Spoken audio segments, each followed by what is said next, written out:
Bien, buenas tardes. Qué gusto estar pues hoy frente a todos a ustedes. Y pues quisiera empezar este panel preguntando a nuestra audiencia cómo se la están pasando. ¿Han aprendido mucho?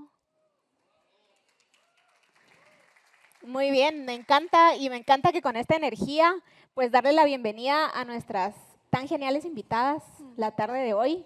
Quiero empezar diciendo que es un gusto para mí desde Banco Industrial poder pues impulsar el ecosistema emprendedor y sobre todo agradecer a República por estos espacios y el tiempo que nos dan para poder estar aquí. Y a ustedes agradecerles, la verdad que tengo el gusto de conocerlas a cada uno en distintas etapas de la vida, en distintos proyectos, y me siento súper honrada de todo lo que implicará conocer más de lo que están haciendo y de todo lo que podemos aprender de ustedes. Así que bienvenidas desde ya. Y pues vamos a empezar con Sofía. Creo, Sofi, que todos nosotros que hemos estado involucrados en el ecosistema emprendedor hemos sido inspirados por ti, por tu historia, por lo que has logrado. Y quisiera empezar preguntándote si tú pudieras compartir con nuestra audiencia, especialmente con las mujeres que hoy nos acompañan, cuáles son esas habilidades y herramientas que tú has experimentado, sobre todo para lograr que emprendimientos escalen, que es uno de los retos más grandes que tenemos. Súper, gracias.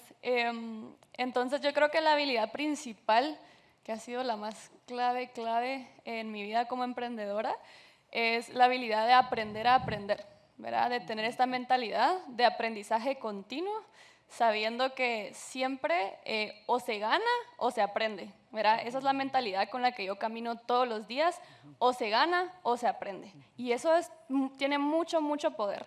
Y ahora tres cosas clave que para mí es importante seguir aprendiendo continuamente. Creo que la primera es aprender a contar historias, ¿verdad? Que ¿eso qué implica? Aprender a contar una historia significa desde qué problema vamos a elegir resolver, ¿verdad? ¿Qué problema nos importa y por qué? Ahí comienza nuestra historia como emprendedoras. Y después se va desencadenando, ¿verdad? ¿Cómo construyo esta marca para que cuente esa historia que a mí me encanta? Y después, ¿cómo sigo construyendo la historia para ir enamorando cada vez más a mis usuarios y que estos usuarios pues puedan recibir este servicio que nuestras empresas les dan? Entonces, eso es lo primero, ¿verdad? Aprender a contar historias. Lo segundo es aprender a colaborar. Muchas veces creemos que tenemos que saberlo todo y hacerlo todo, y la verdad es que nunca podemos hacer nada solas. Nunca podemos hacer nada solas, y eso es hermoso, ¿verdad? A veces lo podemos ver como un obstáculo, pero hay belleza en el hecho de que es importante colaborar. Y eso implica rodearnos de mentoras, de amigas, de personas que continuamente nos estén inspirando, ya sea en persona o en libros o en videos, ¿verdad? Exponernos continuamente a colaborar para construir mejores soluciones. Y la tercera cosa es aprender a fallar, aprender a amar fallar, sabiendo que ese fallo trae la siguiente lección que nos va a ayudar a dar el siguiente paso. Entonces, esas serían las tres cosas, ¿verdad? Es aprender a aprender, aprender a fallar también. Gracias, Sofi.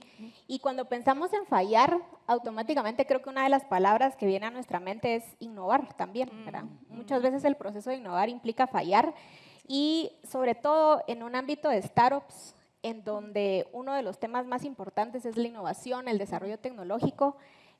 Quisiéramos conversar un poquito, Valeria, desde su visión, ¿cómo ve las acciones que deberían generarse para que para startups el tema de registro, sobre todo de activos intangibles, no sea un reto y al mismo tiempo les permita mayor acceso a financiamiento?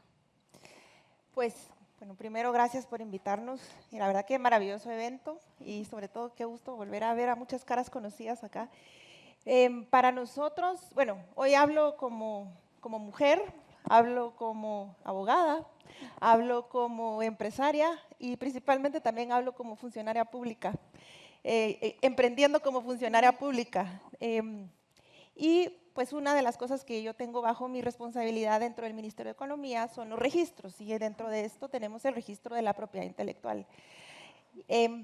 Cuando les comento que yo les hablo también como empresaria, yo fui emprendedora, yo creo que sigo siendo emprendedora, ¿verdad? Porque eso es algo que uno tiene, uno nace con eso. Pero empecé desde muy pequeña, desde tal vez los 15, 16 años, y Y creo que no sabemos muchas cosas y muchos recursos que tenemos nosotros como emprendedores para proteger aquello que nosotros creamos, porque básicamente un emprendedor crea, ¿sí? Entonces, de hecho, hoy, por ejemplo, traigo esta belleza de collar que es de una emprendedora guatemalteca, que es extraordinario. Y entonces, pues ella tiene un nombre, tiene una marca y aparte tiene un proceso específico de cómo ella crea estas joyas. Entonces, esto de lo que yo les estoy hablando es algo que podemos nosotros registrar en el registro de propiedad intelectual. ¿Y qué logramos con esto? Podemos nosotros en el registro registrar, valga la redundancia, marcas, signos distintivos o alguna innovación.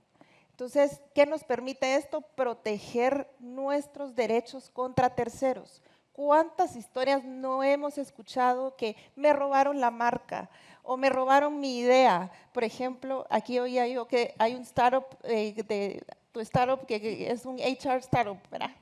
Digo, eso es algo que se debe registrar porque es algo innovativo. Entonces, el registro lo que permite es proteger a las y los emprendedores estos intangibles que al final del día son, bueno, tal vez cuando inician tienen un valor, pues un valor determinado y con el tiempo ese valor va incrementando. Entonces sí es importante contar con ese proceso de registro. Gracias, Valeria. Y así como estamos hablando de registros, definitivamente hay otros factores estructurales importantes para promover y desarrollar el ecosistema emprendedor.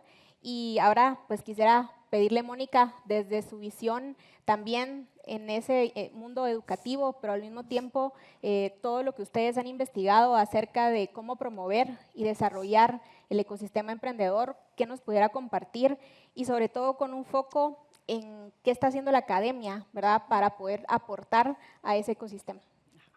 Muchas gracias, Evelyn, muchas gracias a República y bienvenidas y bienvenidos todos los que están hoy acá. Para mí la verdad es que siempre es un gusto compartir estos espacios porque pues yo me declaro como una gran admiradora de los emprendedores. Para mí los emprendedores son valientes, son personas a quienes tenemos tanto que agradecerles.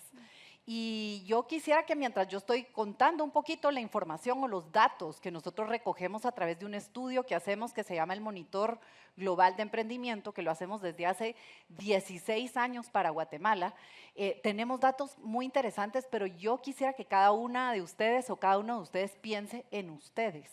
Porque cuando uno ve los datos al vacío no significan nada, pero cuando uno piensa en uno tiene sus propias respuestas y se puede dar cuenta cómo está reflejado en esos desafíos que nosotros queremos ilustrar. La Universidad Francisco Marroquín, cuya misión es enseñar los principios éticos, jurídicos y económicos de una sociedad de personas libres y responsables, siempre ha visto como agente al emprendedor y por eso salió a buscar este estudio. Entonces dijo, ¿cuál es el mejor estudio del mundo para tomarle una foto a lo que hacen los emprendedores chapines, a quienes admiramos profundamente? Y tratemos de entender qué los detiene. En la línea de la pregunta de Evelyn, ¿qué hay de retos estructurales? Después de 16 años de hacer este estudio, déjenme contarles que salen cosas muy parecidas año con año. Uno de los temas que sale con frecuencia es el tema de la logística para mover el producto. Esto quiere decir carreteras, infraestructura. Nuestros emprendedores tienen productos maravillosos. 82% lo venden en su propia localidad. Y mucho de lo que nos dicen en el estudio es que no tengo canales de salida. O sea, yo quiero llegar, pero en lo que llego se me arruinó el producto. O de repente nunca llegué, o me lo robaron en el camino. Cada una de ustedes piensa en su propia realidad. Pero esta es la primera. Entonces, el tema de logística, de movimiento, creo que es algo muy importante. Y es increíble cómo Guatemala, estando cerca de mercados tan grandes, no hay chance de tener un acceso rápido y barato a esos mercados grandes. El segundo tema estructural que sale justamente es algunos temas de formación. En la parte educativa, y voy a compartir 3 números interesantes, los expertos que trabajan este tema a nivel de país, quiere decir, encuestamos expertos, además de encuestar a más de 7,000 emprendedores año con año por 16 años consecutivos. Una de las cosas que nos dicen justamente es el proceso educativo no tiene incluido dentro de su proceso educar el espíritu emprendedor. Esto que Sofía explicó maravillosamente, tener la capacidad de fallar, de colaborar, de ser creativo. ¿Dónde está eso? Dentro del currículum que muchos niños y jóvenes estudian. Se los enseña la vida, claro, pues, de fallar, que no es fallar, sino aprender, ¿verdad? Como decía Sofía. Entonces, creo que ese es otro elemento bien importante. Y hay 3 estadísticas interesantes. Una que dice, ¿qué tanto se educa la iniciativa para ser creativo en Guatemala? 2.5 de 10 es la evaluación que le da la gente cuando le preguntamos. ¿Qué tanto conoce esos principios de libre mercado? 1.9 sobre 10. ¿Qué tanto sabe colaborar? 2.3 sobre 10. Quiere decir, son números donde nos dice ahí hay oportunidades de enseñar en nuestras propias casas a nuestros hijos o de enseñar en las escuelas, instituciones educativas, etc. Y el último tema que mencionaría, que tiene mucho que ver con lo que estaban hablando antes, es la facilidad o simpleza para operar. No es. O sea, en Guatemala es sumamente complejo porque hay muchísimas regulaciones que limitan la acción del emprendedor. Y hay un ejemplo muy interesante que yo los invito a ver. En Madrid hubo un estudio que se hizo de las últimas modificaciones que hicieron hace 4 o 5 años. Pusieron un hotline ahí donde la gente llamaba y era, si usted es emprendedor, llame y díganos qué le está dificultando la cosa. Y encontraron 200 regulaciones obsoletas que existían hace 100 años. Pero el emprendedor tenía que hacerlo todo, pues, ¿verdad? Para poder terminar el proceso. Entonces, estas cosas lo hacen complejo y lo hacen caro. Entonces, por eso siempre decimos en el estudio lo que el emprendedor nos pide es simplificar y abaratar el funcionamiento, porque eso le permite llegar con un mejor precio al mercado objetivo al que él quiera ir. Y bueno, ahí va una entradita, ¿verdad? Hay algunos otros datos que vamos a ir compartiendo en las otras preguntas, pero de nuevo, a cada uno de los que está aquí que es emprendedor, siéntanse profundamente orgullosos, porque ser emprendedor a veces es a pesar del entorno. A veces el entorno no nos ayuda a nada. A pesar del entorno, ustedes están ahí y son un ejemplo, no importa el tamaño que tengan en sus propios negocios. Gracias, Mónica. Gracias ahí por dejarnos también de una vez motivados a todos. Y respecto al GEM, vamos a regresar efectivamente a hablar un poquito, porque también encuentra este estudio coincidencias valiosas en los emprendedores guatemaltecos. Y creo yo una que nos ha invitado mucho a todos a colaborar es el tema de la sostenibilidad. Cómo desde un emprendimiento, como nos explicaba Ana y Pablo, en sus etapas tempranas, pueden empezar a pensar en prácticas sostenibles que sean pues clave del modelo de negocio de cada uno de los emprendedores. Y para eso quisiera pedirle a Elisa, que tiene un emprendimiento, una empresa ahora, que uno de los elementos claves son esas prácticas sostenibles, que nos puedas compartir qué beneficios consideras tú que tiene para las empresas poder incluir estas prácticas sostenibles y cómo pues, lo han visto desde tu perspectiva. Claro, gracias Evelyn. Bueno, yo creo que cada vez vemos más y más que el consumidor es consciente y quiere saber la historia del producto y que está contribuyendo a algo que tiene un impacto positivo en el medio ambiente y en comunidades, impacto positivo social. Yo con mi trabajo en Itzabur, en Petén, he visto que la sostenibilidad es el motor de nuestro crecimiento y conexión. En un mercado saturado, nuestra historia y componente de sostenibilidad nos hace destacar. Nosotros vamos mucho a ferias de mercado en los Estados Unidos para venta al distribuidor y los compradores entran al stand porque ven el producto y les gusta el diseño, pero se quedan y compran cada 3 meses porque sienten la conexión humana y yo creo que todos queremos más de eso. No te puedo contar cuántos compradores se han quedado y han llorado en el booth, que es algo que no se ve en este tipo de feria de mercado. Entonces es sumamente importante, creo que lo destaca uno y fideliza clientes pero creo que también necesitamos cambiar el chip un poquito en cuanto a cómo pensamos y la narrativa que tenemos alrededor de sostenibilidad. Ya no es algo que simplemente está de moda o es bonito tener o me hace sentir bien, pero es una necesidad. Es una responsabilidad con nuestro entorno, con nuestras futuras generaciones. Y yo creo que es un espacio súper interesante en que mujeres y MIPYMES pueden liderar. Un poquito de contexto. El 55% del PIB mundial depende de la naturaleza, aire, agua, suelos.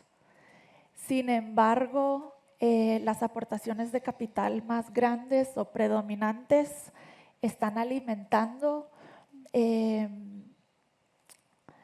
productos o servicios que degeneran suelos, que contaminan aires, que contaminan agua y destrozan biodiversidad.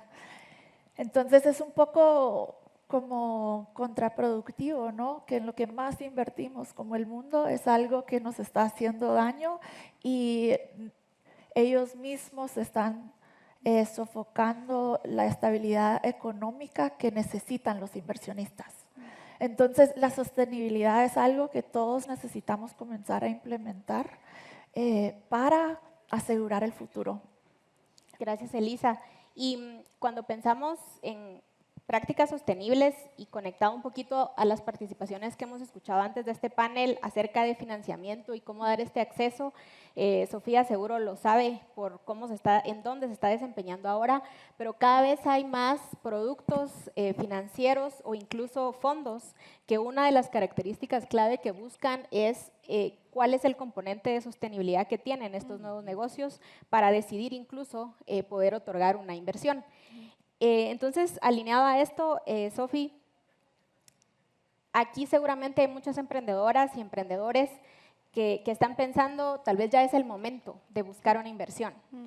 Pero muchas veces, como lo escuchábamos un par de participaciones antes, la pregunta es, ¿qué tenemos nosotros como emprendedores que tener preparado para poder ir a buscar esa inversión? Algunos tips, consejos que nos puedas compartir. Yeah, súper. Entonces, a mí me gustaría empezar con esta metáfora, ¿verdad? Que a veces pensamos que ya necesitamos financiamiento. La metáfora que me gusta usar para esto es que a veces tenemos un carro que no tiene motor, pero queremos invertirle muchísimo dinero, queremos ponerle asientos de cuero, queremos pintar el carro, queremos que tenga las mejores llantas, que brille y sea súper reluciente, pero no importa cuánto le invirtamos a ese carro, si ese carro no tiene un motor, nunca se va a mover. Entonces, lo importante ahí, o la pregunta importante ahí, es si nuestro carro ya tiene un motor que permita que el carro se mueva. Porque si ya tenemos eso, entonces al inyectarle más capital, ese va a ser el carro más cool de toda la ciudad, ¿verdad? Entonces, la primera pregunta es, ¿será que mi carro ya tiene un motor? A veces se le llama eso producto, como cómo encaja tu producto con el mercado, ¿verdad? Que tú ya hayas validado. Por ejemplo, si tú vendes flores, que tú ya hayas validado que hay muchas personas que sí quieren comprar tus flores. Y por lo tanto tú dices, bueno, tengo un buen producto, ya entiendo a mi usuario y ahora quiero solo ofrecerle mejores servicios, quiero llegar a más lugares, ¿verdad? Pero primero entendiste que tu producto es este tipo de flores para este tipo de personas. Y ahí es cuando tú ya sales y dices, bueno, a crecer, a desarrollar, ¿verdad? Entonces eso, ¿verdad? Lo repito, que salir a buscar capital, para salir a buscar capital es importante pensar si nuestro carro ya tiene un motor que se mueva, aunque se mueva lento, que se esté moviendo, ¿verdad? Eso es lo primero que diría, importante. Después, lo segundo que les diría, y regreso a lo que dije al inicio, que la importancia de contar historias. Cuando tú levantas capital, lo primero que haces es tener conversaciones con las personas que te van a dar ese capital. Y tú tienes que tener una buena historia. Ahora, una buena historia de un emprendimiento no existe sin buenos números, ¿verdad? Sin buenas evidencias de que tu producto tiene algún tipo de tracción, de que tu usuario ama ciertas cosas sobre tu producto, etc. Entonces, no es una historia así imaginativa, sino es una historia basada en números. Y lo digo, pero al mismo tiempo les cuento que yo nunca fui de números, como que yo, o sea, soy emprendedora, CEO y lo que sea, pero yo nunca fui de números y yo decía, bueno, puedo contar una historia excelente y que todos se enamoren, pero poco a poco me iba dando cuenta que las historias más fuertes son las que tienen evidencia y números que las respalden. Dicho eso, si tú vas a levantar capital en términos de capital de riesgo, hay muchos recursos en línea gratuitos que te enseñan cómo hacerlo. Cosas que yo siempre hago es, por ejemplo, bueno, si voy a levantar capital de este tipo de fondo de inversión o de este tipo de capital de riesgo, ChatGPT, dime cuáles son las mejores partes que mi pitch tiene que tener, ¿verdad? Una vez dice, bueno, ¿será que estoy haciendo trampa? No, no estás haciendo trampa, estás usando las herramientas que existen y estás buscando las mejores prácticas que ya estas herramientas te pueden dar. Entonces, ChatGPT, decime cuáles son las partes que tiene que tener mi pitch, estas son las variables que yo tengo, cómo puedo contar una mejor historia, ¿verdad? Tenemos un mejor amigo ahí, accesible 24/7, que nos puede ayudar a hacer los mejores pitches. Eso yo lo digo en términos de capital de riesgo porque es donde yo más me muevo, pero al mismo tiempo cuando vas a levantar otro tipo de inversión o vas a pedir algún tipo de crédito, la historia que cuentas también es importante. Lo mismo, hay herramientas como ChatGPT que te pueden ayudar, pero también hay asesorías, mentores, hay muchos influencers también en redes sociales, TikTok, que están haciendo esta información accesible. Entonces, creo que es un tema de que la información está fuera. Es importante elegir qué información vamos a buscar, en dónde y cuánto tiempo le vamos a dedicar a eso. Y lo último que agregaría a eso es, como cualquier cosa de emprender, es un proceso iterativo. La primera vez que vayas a levantar tu primer capital, tu primer crédito, va a ser horrible posiblemente y vas a fallar tremendamente y vas a decir como, de verdad no sé si estoy hecha para esto porque me fue súper mal, casi sentí que la gente se rió de mí. Me pasó, me ha pasado, me sigue pasando. Pero lo importante es aprender a fallar. ¿Y qué es aprender a fallar? Es aprender a ver, ok, esto en esta reunión no me funcionó. En la siguiente, ¿qué voy a cambiar? Y ahí es cuando el fallo se convierte en aprendizaje y la empresa tiene más posibilidades de volverse escalable. Entonces, eso es lo que diría sobre eso. Y pensando, Sofi nos decía, hay muchas vías para recibir financiamiento. Sí. Sin duda, como lo vimos también, hay instituciones financieras que están actualmente en el país y en la región interesadas en dar financiamiento a emprendedores. Yo tengo el gusto, como las panelistas aquí presentes saben, de liderar el área de emprendimiento de Banco Industrial, en donde justo lo que estamos haciendo es cómo empatizar e innovar para ofrecer productos financieros a emprendedores.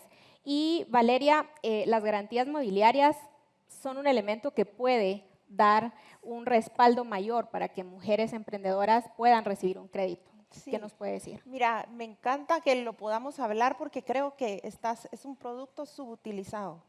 Sí, y sobre todo tú que vienes de la banca, sabes que es un producto que no se utiliza más, pero yo creo que no se utiliza más porque se desconoce que puede utilizarse. ¿Y qué son las garantías mobiliarias? Nosotros estamos acostumbrados, digamos, un esquema tradicional de financiamiento. Pensamos en el esquema tradicional de me voy a comprar una casa, entonces doy en garantía mi casa, pago, digamos, el capital, que es un 30%, y el resto me lo financian a tanto tiempo. Claro, eso es para ciertos esquemas, pero tenemos que saber que si tenemos un bien mueble, podemos darlo en garantía también. Existe entonces el registro de garantías mobiliarias que permite registrar estas garantías, que es una forma no tradicional de financiarse y es una herramienta muy útil para las MIPYMES, ¿verdad? Por ejemplo, y hablando sobre el caso del carro, bueno, o una moto, por ejemplo, eso es un bien mueble y eso es algo, y yo creo que algunos de nosotros tenemos nuestro carro en tu banco y el registro trabaja con tu banco en donde, valga la redundancia, registra esa garantía dando certeza a terceros. Entonces, pensar nada más que podemos, y regresando a mi primer ejemplo, donde digo, cuando nosotros registramos nuestra innovación o nuestra marca, esa es un intangible, pero tiene un valor. Y eventualmente con ese intangible nosotros podemos ir a solicitar un crédito y darlo en garantía, porque este intangible es registrable en el registro de garantías mobiliarias. Y todo esto existe en Guatemala y está disponible para todos y todas los emprendedores. Gracias, Valeria. Y en el GEM, Mónica, yo tengo el gusto de conocer el estudio y hay muchos indicadores relevantes que nos da. Justo uno de ellos es pensar en cuánto es el capital que necesita un emprendedor para emprender. Pero quisiera más bien que usted nos comparta cuáles son esos indicadores clave que el GEM nos da para que todos conozcamos un poco más de cómo funciona este ecosistema en Guatemala. Bueno, primero que nada, invitados porque la universidad hace esta inversión en el estudio que sale a todo el país a recoger esta información y está abierto para que cualquier persona que está interesada en esto lo pueda acceder y siempre que lo use solo cite el estudio, ¿verdad? Pero de ahí prácticamente cualquiera lo puede acceder. Es gem.ufm.edu. Indicadores interesantes. Guatemala, una vez más, ocupa la posición número 2 en el mundo de mayor actividad emprendedora. Esto quiere decir 32.7% de la población guatemalteca adulta está emprendiendo en sus fases tempranas. ¿Qué quiere decir esto? Quiere decir que no ha llegado a 42 meses, que es el punto de corte que se utiliza a nivel mundial para decir que el emprendimiento es establecido. Todos queremos llegar ahí, porque el emprendimiento establecido genera crecimiento, empleo, inversión, riqueza. Queremos muchos emprendedores porque queremos mucha producción de riqueza. Entonces, el reto es qué hace que estos emprendedores se muevan 42 meses y no se mueran antes. Entonces, esa es una. Otra cosa que creo que es interesante es respecto al emprendimiento femenino, aunque honestamente les digo, las mujeres son totalmente capaces, no necesitamos que nos hagan el favor de ser diferentes. Ustedes pueden competir contra cualquiera que se ponga enfrente, eso es lo primero que quisiera decir. Entonces creo que es muy importante recordar eso. Y en el emprendimiento femenino en Guatemala, más o menos ocupamos la posición número 3 en el mundo. 28.8% de las mujeres en Guatemala son emprendedoras. Quiere decir, el número es interesante, tiene un peso importante. Y yo le decía a Evelyn antes de subir, yo cada día admiro más a las emprendedoras y a las madres de familia. Es increíble. Entrevistando a tanta gente en este rol maravilloso que uno tiene, todas las personas mencionan los aprendizajes enormes que han tenido de su mamá. El otro día alguien me decía, ¿sabe quién me enseñó a ahorrar? Mi mamá. ¿Ya? Y con ese ahorro fue mi primer capital y así pude empezar mi primer negocio. Yo digo, maravilloso. Así que cada una de todas las que está aquí presentes tiene estos múltiples roles. Siéntanse orgullosas por eso. Otro dato importante que nos dice el GEM es sobre estos temas de inversión y capital. Uno siempre escucha esto en los foros de emprendimiento y uno dice, el dinero nunca es una limitante para poder empezar un negocio. Uno lo oye y uno dice, qué bonito suena, pero no es tan así, ¿verdad? Pero es interesante y aquí voy con algunas cosas. Uno es la mayoría de emprendimientos empiezan con capital propio, empiezan con mis propias posesiones, con lo que es mío, ¿verdad? Eso es lo primero que yo arriesgo. Como lo arriesgo y me va bien, se lo puedo mostrar a otros. Y esto me permite, y ahí van las historias con números, ¿verdad? Que decía Sofía, me permite acceder a préstamos o a capital. Son dos cosas diferentes. Los préstamos, ahí están las instituciones financieras, que yo sí tengo que decir, como llevo años en este tema, que yo sí he visto moverse intensamente a las entidades financieras buscando la apertura para llegar a emprendedores. Eso no estaba ahí. Hace 16 años que empezamos a hacer este tipo de estudios, hoy hay mucha apertura y también hay algunas variaciones específicas que se hicieron en algunas leyes hace exactamente 3 o 4 años que abrió esta posibilidad. Interesante. Segundo, sobre el tema de capital.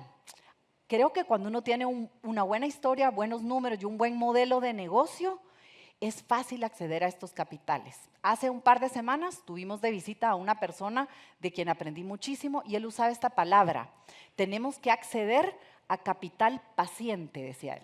Y es muchos de estos fondos de inversión han aprendido que no pueden decir, tú eres emprendedor, tienes una buena idea, te voy a financiar o te voy a dar este capital, pero quiero retornos en un año. Eso no existe.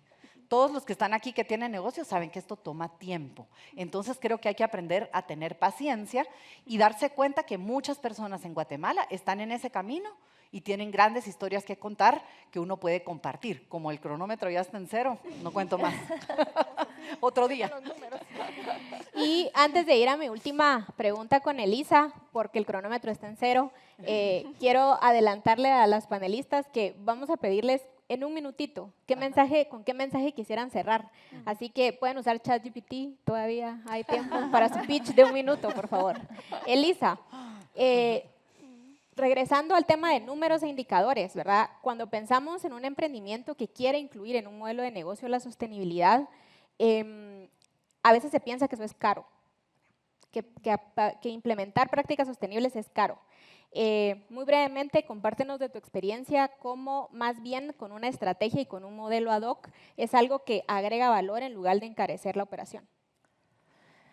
Sí, creo que es importante si uno quiere implementar sostenibilidad en su modelo de negocios, el primer paso es comenzar, ¿verdad? Acciones pequeñas suman.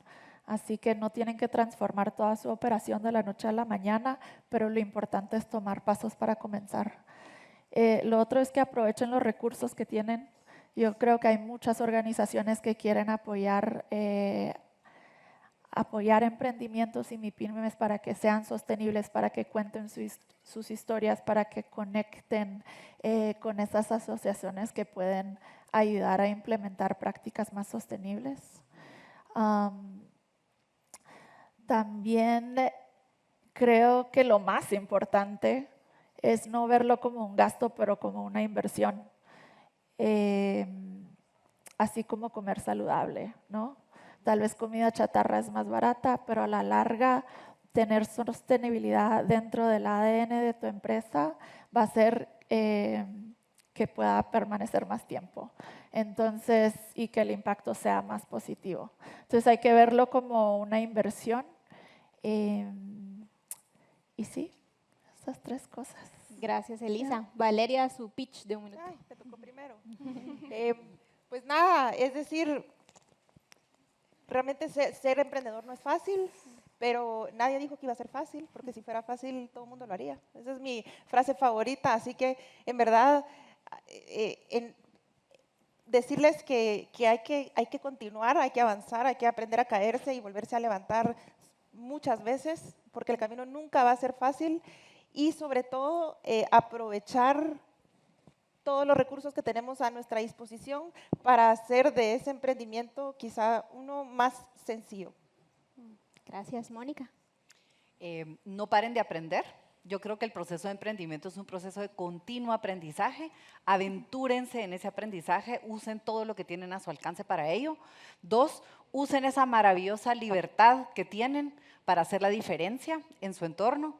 Creo que eso es de las cosas más importantes que hay que recordar. Y número 3, creo que una cosa vital es estar consciente de la diferencia que ustedes están haciendo. Cualquier emprendedor, a lo que sea que se dedique, genera un gran impacto. Es muy importante. A veces no nos damos una pausa para voltear a ver alrededor y darnos cuenta cuántas cosas han cambiado. Gracias a un valiente sí, que alguna vez ustedes dieron y que el camino se ha puesto difícil, pero han logrado seguir adelante. Como dice el dicho, para atrás solo para tomar impulso. Así que creo que eso es vital. Y voy a cerrar con una frase de un nuevo proyecto que tiene la universidad que se llama Laboratorio de Prosperidad, que dice: no mitiguemos la pobreza con el emprendimiento, sino nutramos la prosperidad. Eso es lo que necesitamos y solo se construye con emprendedores. Qué bonito. Sofía. Yeah. Bueno, yo empecé mi primera empresa cuando tenía 20 y mucha gente me dice como, ¿cómo te sentiste lista? Y yo nunca me sentí lista, yo nunca me siento lista en mi vida. Pero si una cosa he aprendido es que uno no empieza porque es el mejor en algo, uno se vuelve el mejor en algo porque uno empieza. Y eso es algo con lo que vivo todos los días, en cada decisión que voy a tomar. Si me da miedo, la pregunta no es si va a ser difícil o no, la pregunta es si me importa, si tengo un propósito detrás de esa acción. Y si tengo un propósito detrás de esa acción, voy a hacerlo, voy a fallar y voy a aprender. Entonces, una de las cosas La otra cosa que les quiero dejar es que para mí una filosofía súper importante también es, como empresaria, tengo un amor apasionado por mis usuarios y los amo tanto que quiero darles los mejores servicios. Y eso crea buenas historias, porque entonces creo mejores productos, mejores marcas y al mismo tiempo puedo satisfacer una necesidad. Y lo tercero es solo recordarles que a cada una de ustedes están escribiendo su propia historia. Es su historia y eso es muy poderoso y ustedes pueden elegir cómo se ve esa historia. Pueden elegir cómo se ve su marca, cómo se ven ustedes, cómo se visten, cómo hablan, cómo se presentan. No tienen que cumplir ningún molde. Es su historia y ustedes la están escribiendo, así que diviértanse también mucho en eso. Sus historias van a inspirar a muchos, así que las invito a construir en voz alta, a fallar en voz alta, porque alguien tiene que hacerlo, alguien tiene que inspirar. Y de por sí, pues ya me inspira que estén acá, tienen mucha buena energía. Y pues los quiero mucho, las quiero mucho. Gracias. Adelante, Elisa. Bueno, y de último, muchas veces viendo los números grandes y negocios a niveles mundial, uno se siente súper pequeño, ¿no? ¿Y por qué tengo que ser sostenible si mi impacto es una nada? Es un porcentaje tan pequeño.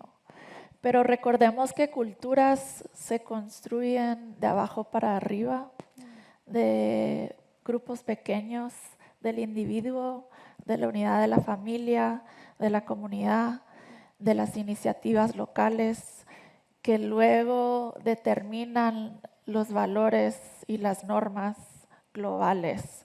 Así que tu trabajo no es pequeño, es importante y tiene impacto. Muchísimas gracias.